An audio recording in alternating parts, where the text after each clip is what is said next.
Hap around the house. Well, we had a problem. It's February. I like to do a tune-up February, March on the Power King, change the oil, check the spark plug points, all that stuff.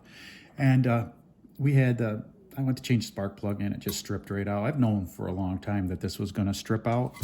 Look at how long the threads are on this. This is an aluminum head. You know that you're going to have problems sooner or later on this aluminum head. But what had happened is this spark plug got loose, and I think it was doing this while it was riding for a little while. And I noticed that high-pitched whistle that you notice when something's loose like that. And I went and tightened it up, but I knew that sooner or later this was going to have a SAV-A-THREAD put in it. And I'll do that later as this video continues. But first, I took the head off, obviously, and cleaned it. Now, to clean it, I just usually take a brand new razor, brand new. This is the old one. But a brand new one, and you very carefully scrape all the old gasket material. It's really clean. I mean, look at this head gasket. It's in great shape, with the exception of that. It did loosen up, and I went to torque everything back down before I stripped the spark plug. I torqued it all back down to, I think it's 25 to 30 foot-pounds. And yeah, it torqued down nice, and it was loose. The bolts worked themselves loose. Then I went to tighten the spark plug after changing it, and I don't know. Yeah, there's still some material in there. I don't know if the camera's going to catch it, but I still have some material that I'll remove before I put it back in. But to clean it, again, I use a straight edge, and then I use a piece of, grab this, 3M cloth, and I just go around very carefully. No power tools, no sanders, no files. Just go around and clean it up. And I just use a vinegar and water solution to get all of the nastiness off like that. But it comes out, it doesn't take very long. It'll take you about 10 minutes to clean this portion. Let me show you the other portion out in the garage. Again, this is nice aluminum. This is really heavy too. For the size, this is a really heavy piece of cast aluminum. Let's go out in the garage and I'll show you that, how to clean that. And of course, out in the garage, that portion's, I believe it's cast iron. Yeah, so here's the motor after I pop the head off. I'm gonna hold this with one hand, so it's not gonna be as stable. But again, you just scrape it like this. See that? Just like that.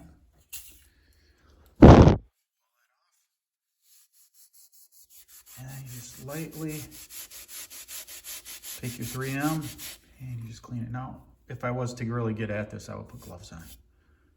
But yeah, look at that surface. That is a beautiful surface. There's not much carbon built up on anything. I'm pretty surprised. I don't know how old this engine is. It's a K341, I think. Let's see, it's a spark plug right there. But yeah, so the next portion of this video will be me putting a SAV-A-THREAD in. Isn't that exciting? So yeah, once it comes in the mail, I ordered it off of eBay or Amazon. It'll be here, 35 bucks, and we'll install it on the head. Okay, got my little SAV-A-THREAD in the mail. Didn't take very long, like almost overnight. Anyways, so I got it, the package opened for crap. Check that out. Had to destroy the package, which I hate because I like to hang this stuff up so that I know about it. I have a whole drawer in my toolbox dedicated to orphan parts and orphan taps. But anyways, that's besides the point. I think this is the one I'm going to use, and the reason I say that is because it basically, it mimics the depth of the hole. So that's the one I'm probably going to use the insert. And now you got to be really super careful. Put the tap in, because what you want to do, let me turn this a little bit. You can see a little better. What you want to do, of course, this is hogged out. So what I do is I put a little bit of upward pressure and turn it, and I let it grab, because you want it straight up and down. There you go. Now it's in them old wrecked threads, see? And I put a little bit of oil from my Zoom spout. Anything that I use here, I'll try to put a link to Amazon underneath. So there it is. That's in, and it'll start to get tighter and tighter and tighter until it face plants into the big threads. And the big threads will match the outside threads, see? So there it is. I'm going to go downstairs, put it in a vise, and I'll show you how to crank that out. You can use WD-40. You can use, I'll probably use light machine oil. Oh, that's what this is. I think this is actually, I think this is compressor oil. It doesn't matter as long as it lubricates. For cutting threads, you don't need anything super heavy.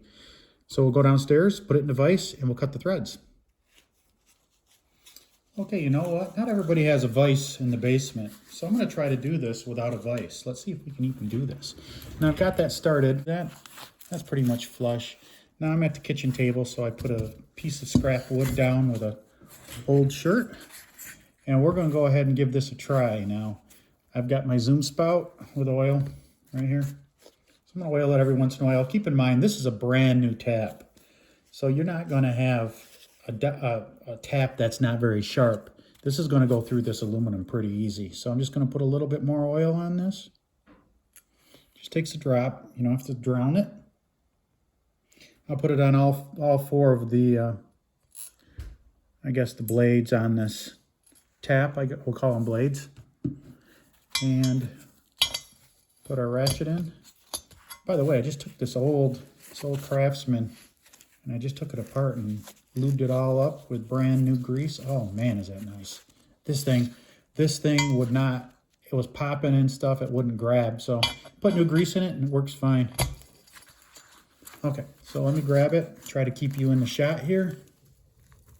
That's pretty tight. We'll see if we can do it. You know what, I'm gonna move you so you can see. Okay, let's see if we can crank this thing out. Once you get some resistance, you just stop, back it off a little bit, let everything clear.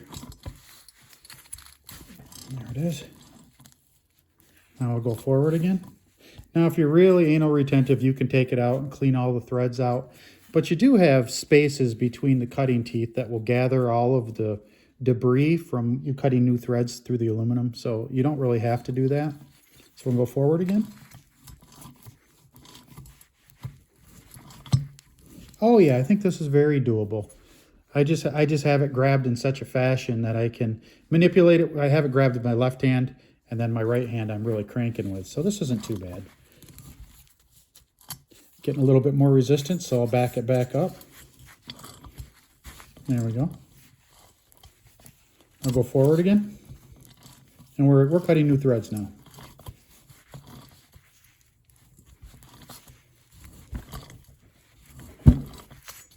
It does hurt the hand a little bit. It does hurt the hand, but I think if you take it slow, if you don't have a vise, I think you'll be just fine.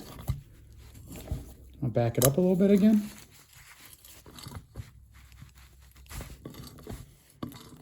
Now it's going to really shake the camera because this is a little bit of work going on here.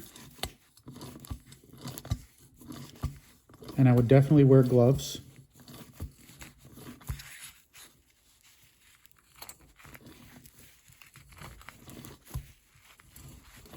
Let's take a look and see how far we're getting. Okay, here we are. Right there, we're sticking out about probably 1/4 of an inch. So let's continue to tap. And it would be much easier just to throw it in a vise. But I want to see if we can do it without a vise.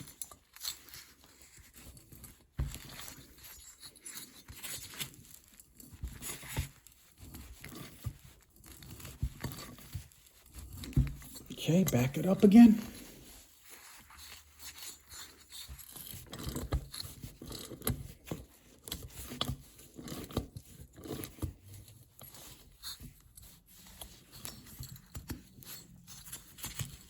Grab a hold of it.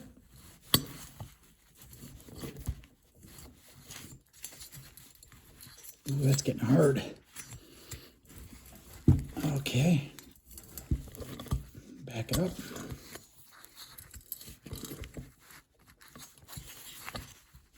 Oof.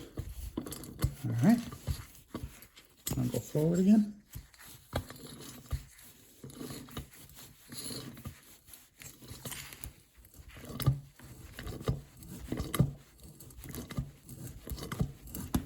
Okay, back it up.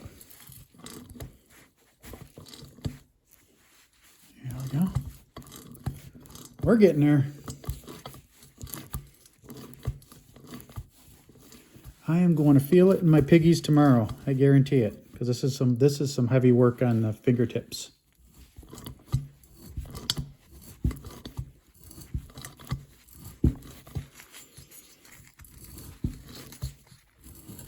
Okay, I'm going to back it up again.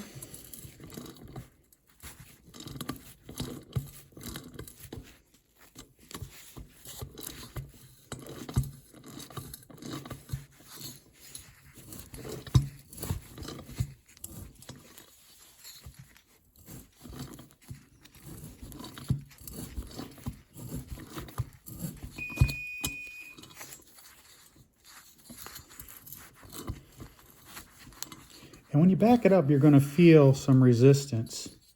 And that's where you're coming back and cutting the threads that you just got done making, I believe. There it is. I'm going to go forward again.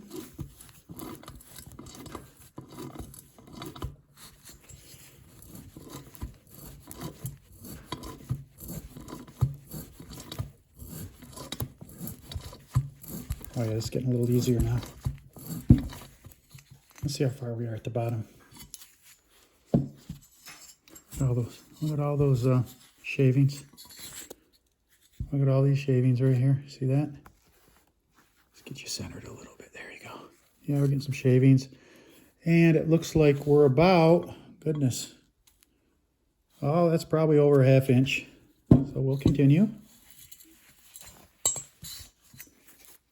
You can do it without a vise. That's pretty cool. A lot of people don't have a vise.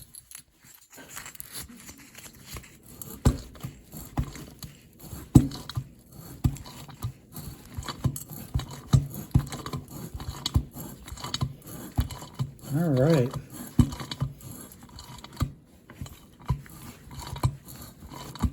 There we are. We're through. Beautiful. That's what I like. Nice smooth job. I don't have to buy a new head, which was my concern, because a new head's $300, $200 for a used one. A decent used one will run you $200 probably.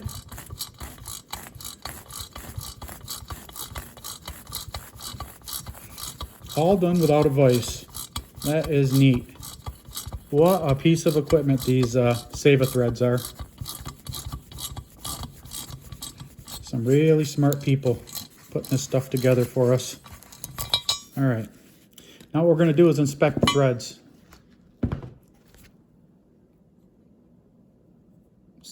Look at that. Beautiful threads. Now, of course, the camera's not going to catch its brilliance, but that is nice. Okay, give me a second and I'll clean this up. I'm just going to hit it with a little bit of carb clean and blow it out. Okay, we got her all cleaned up, and man, do those threads look marvelous. Now, again, they gave you some different sizes. They gave one longer than this. They got this little short one that fits perfect. See that? I'm going to go with a little bit longer one. It'll give me a little more resistance on the threads, keep it from backing out, even though you have those slots. And once you get it all in there, you take this guy right here and you smack it, and it will take that top ridge that has the slots in it right here, and it'll kind of flare it out a little bit and lock into your aluminum. I'm going to go a little bit of the bigger one, and I'm also going to put a little bit of a high temp ultra copper gasket maker inside these threads, just a little bit, smear it in there, and then we're going to put this goes in really easy. I already tried it. So by the way, I do seal up all of these products because I don't like them drying out. So I'm going to go ahead and open this up, put a little bit in, and then I'll come back and I will show you what I do as far as using this to flare out the top. Okay, I put a very little bit of the RTV, high temp RTV in there, and I got a little bit on the outside of the actual insert. So I'm going to turn this baby in.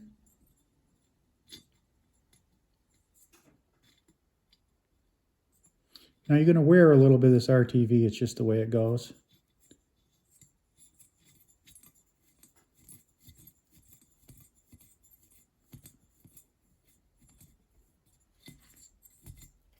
It's going in nice and easy. going in nice and easy. Now you can put the spark plug in there and turn it in, but my experience has told me that sometimes it'll come back right back out with the spark plug. Now you can put it in there with the spark plug, and this is long enough so there'll be a little bit of the insert sticking out. See, watch. Let me show you. Put spark plug in there. Just crank it down. And that's face planted. Back it up, and then you take a little screwdriver and hold it. There, perfect. That's what we want. Now I'm going to take the flare tool, for lack of a better term, put it in there, grab our little machine hammer. There we go. And that flared it out. You can tell that it flared it out too is because it took that RTV and smushed it out. So there. That is a well done repair. 35 bucks on Amazon. I'm telling you what, it saved me a couple $100 to get a new head. Now all I have to do is wait for the new head gasket to get here, put it on, torque it down. Half wrap around the house. If you liked the video, hit the like button. Consider subscribing to our channel. Check out the Amazon affiliate down below. I'll have all of the tools that I used and products that I used down there. Here, let me show you the bottom too. Of course, I'll wipe all this crap out of there. Beautiful. And you notice that the insert does not stick down further than the head, because you wouldn't want that. You wouldn't want that. I don't know how close the valve comes to this, but you want to avoid that. I don't think it's even going to be, it's not going to be close. That's why I went with this one. It's almost the same length or depth as the actual machined hole in this head. So yeah, worked out great. Thanks for watching. See you next time.